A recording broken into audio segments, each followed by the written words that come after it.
Dauntless. A knockoff Monster Hunter might say, and they're probably right, but is it fun? Heck yeah, it's fun. It's really good. If you don't know, Dauntless is a free-to-play Monster Hunter type game. What it is it's created by another studio that I don't know the name of. If I was prepared, it might be a little bit easier. But anyway, game was developed and in closed beta for quite a while. Thankfully, I was able to get into the closed beta with my friend Cyprin. He and I were playing that for a while, but recently it came out in full beta. So open beta, anyone can play. You can go download it right now if you want. But it's actually really good. And with Monster Hunter World coming to the PC later this year, the fact that this kind of jumped the gun. The announcement for the original closed beta came out right around the same time as Monster Hunter World being announced. So it's very fishy, like, oh, were they waiting for this announcement? What was going on? But it's definitely, it scratches the itch. For the time where we were waiting for Monster Hunter World to come out in general, just on console or even on PC, it gave us something to play that was Monster Hunter, but not Monster Hunter. And now that it's in open beta, and it's a lot more polished and plays a lot better, it is a good game. Is it Monster Hunter? No. Is it basically Monster Hunter? Yeah.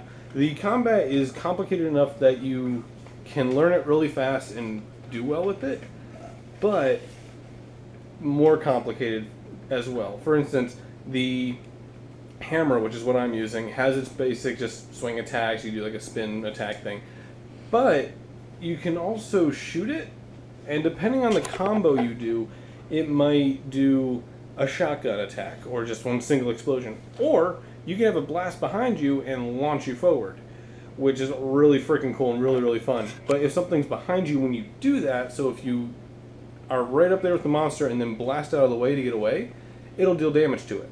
So you can blast in, blast out.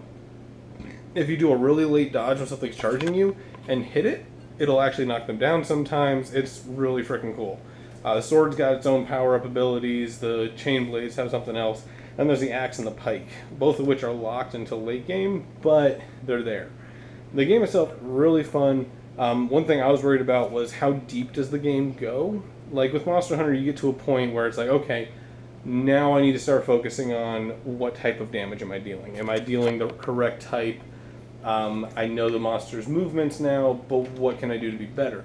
This one seems to have that too, where monsters have enough moves that you can't really predict what's going to happen next, but at the same time, you easily can when you've done it enough. There was a point where Sipper and I got today during the stream where we died to this monster like twice. And then we went in third time and were able to defeat him. Barely, but we still did it because we figured out his moveset and how to do it. I highly recommend it. It's free. It's a little janky. When you're in the overworld, it lags a bit.